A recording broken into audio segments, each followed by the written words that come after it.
Hello students. हम students अपना topic कर रहे थे इंडस्ट्री। हमारा चैप्टर था इंडियन डेवलपमेंट इकोनॉमिक्स का। और इस टॉपिक में आज का जो हमारा टॉपिक है is that why state here means government, why state is required और what is the why role of state is required in the industrial development of India. यहाँ पर एक बात ध्यान देने की है कि हम इंडस्ट्रियल डेवलपमेंट ऑफ इंडिया देख रहे हैं from our independence to 1990। Okay, so देखिए सबसे पहला पॉइंट है हमारे पास, वो है lack of capital. Lack of capital means ऐसा नहीं है कि जो हमारे प्राइवेट प्लेयर्स हैं उनके पास उस समय पैसा नहीं था, लेकिन जो हमारे प्राइवेट इंडस्ट्रियल हाउसेज हैं एक तो वो काउंटिंग में बहुत कम थे और उतना पैसा नहीं था जो हमारी पूरी कंट्री में इंडस्ट्री को डेवलप करने में मदद कर सके।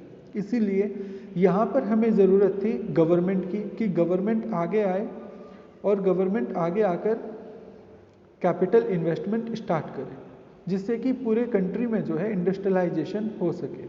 तो यहाँ पे है lack of capital. Lack of capital in hands of private owners, private industrial owners, it make essential for state और government to come in the industrial sector of the economy so that growth of industrial sector must happen. Now second point is low inducement to invest. Well, here inducement is the encouragement.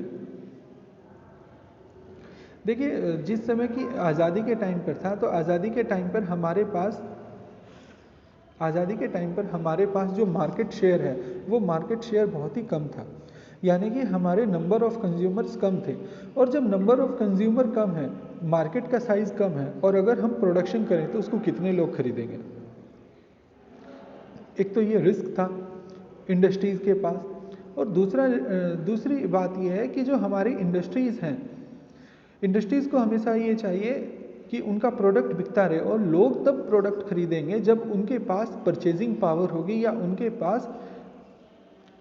पास होगी investment, उनके पास होगी income. और जब आज़ादी की बात करें तो हमारे यहाँ पर कैपिटा इनकम बहुत ही कम था।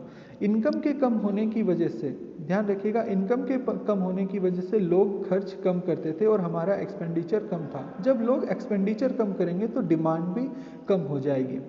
जब लोग डिमांड कम करेंगे तो कोई प्रोडक्शन क्यों करेगा, ठीक है। और जब प्रोडक्शन ही नहीं होगा तो फिर कोई किस लिए इंडस्ट्रियलाइजेशन को डेवलप करना चाहेगा। तो ये एक विशियस सर्कल सा बन जाता था और इस वजह से जो है ये रिस्क लेना नहीं चाहते थे प्राइवेट प्लेयर्स, ठीक है। और next point is social growth with social justice. देखिए अगर कोई भी प्राइवेट इंडस्ट्रियल आता है, कोई भी प्राइवेट प्लेयर आता है इंडस्ट्रियल सेक्टर में, तो उसका मेन मोटिव होता है that is of profit maximisation. लेकिन जो गवर्नमेंट है, उस गवर्नमेंट का मेन मोटिव था प्रॉफिट से ज़्यादा उस समय वेलफेयर को ध्यान में देना। ऐसा इसलिए कि हमारी कंट्री की कंडीशन उस समय ऐसी ही थी, इतनी ख़राब थी इकोनॉमिकली कि गवर्नमेंट ज़्यादा से ज़्यादा प्रॉफिट कमाने से ज़्यादा वेलफेयर पर फोकस करती थी। तो वेलफेयर का मोटिव होने से ये और इम्पोर्टेंस बन जाता है कि यहाँ पर गवर्नमेंट ही आए और इंडस्ट्रियलाइजेशन करे, ठीक है। केवल 3 पॉइंट्स ही थे हमारे पास इस टॉपिक में। देखिए आज का हमारा जो दूसरा टॉपिक है वो दूसरा टॉपिक है इंडस्ट्रियल पॉलिसी रेजोल्यूशन, IPR। बड़ा ही इंपॉर्टेंट है IPR का फुल फॉर्म है इंडस्ट्रियल पॉलिसी रेजोल्यूशन 1956। देखिए 1956 में जो इंडस्ट्रियल मेजर्स लिए गए वो कौन कौन से थे, एक बार जल्दी से इन्हें हम देखते हैं। यस,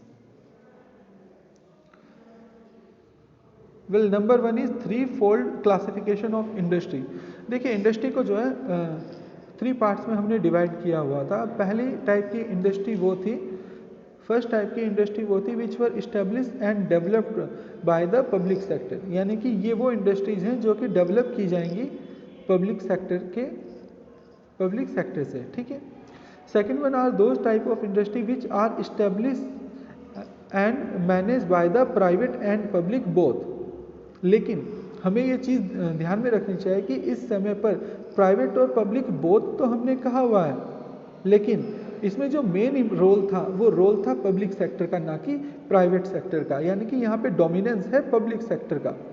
देखिए जो इंडस्ट्री हमने फर्स्ट और सेकंड में से छोड़ दी वो सभी की सभी इंडस्ट्री हमने प्राइवेट सेक्टर के लिए निकाल के रख दी हैं, लेकिन ध्यान रखिएगा इसमें पब्लिक सेक्टर का रोल यहाँ पर भी है, पब्लिक सेक्टर का रोल यहाँ पर भी है।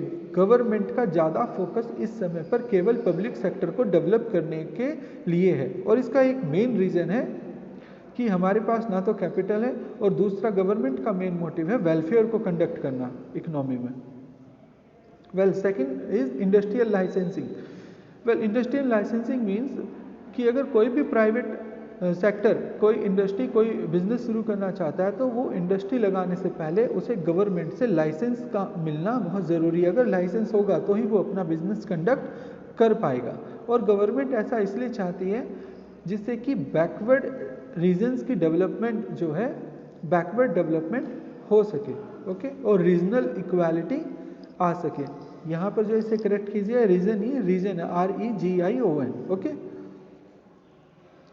Now third point is industrial concession. देखिए गवर्नमेंट जो है अगर प्राइवेट एंटरप्रेन्योर्स कहीं पर इंडस्ट्री लगाते हैं तो गवर्नमेंट उन्हें बहुत सी जगह पर कंसेशन देती थी, जैसे कि टैक्स हॉलीडे। टैक्स हॉलीडे का मतलब है freedom from the payment of tax for some time, कुछ समय के लिए टैक्स से एग्जम्पशन को कहते हैं टैक्स हॉलीडे, या फिर सब्सिडी के रेट पर उन्हें पावर की सप्लाई करना। इस तरह के कई कंसेशंस देकर गवर्नमेंट जो है प्राइवेट प्लेयर्स को प्राइवेट एंटरप्रेन्योर्स को अट्रैक्ट करती थी कि वो इंडस्ट्री लगाएं, लेकिन इसमें भी गवर्नमेंट का ये था बैलेंस रीजनल ग्रोथ का मोटिव था। बैलेंस रीजनल ग्रोथ का मोटिव ये है कि गवर्नमेंट उन्हीं जगहों पर ये सारी सुविधाएं देंगी अगर कंट्री जो है देश के बैकवर्ड रीजन में अपनी इंडस्ट्री लगाए।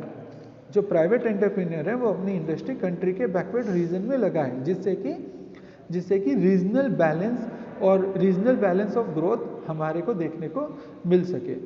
ठीक है, आज का यही पॉइंट था। आज का पॉइंट हम यही रोकते हैं। देखिए जो पॉइंट समझ में नहीं आएगा वो पूछेगा, और नोट्स अपनी कॉपी में जल्दी से जल्दी कंप्लीट करने की कोशिश कीजिए।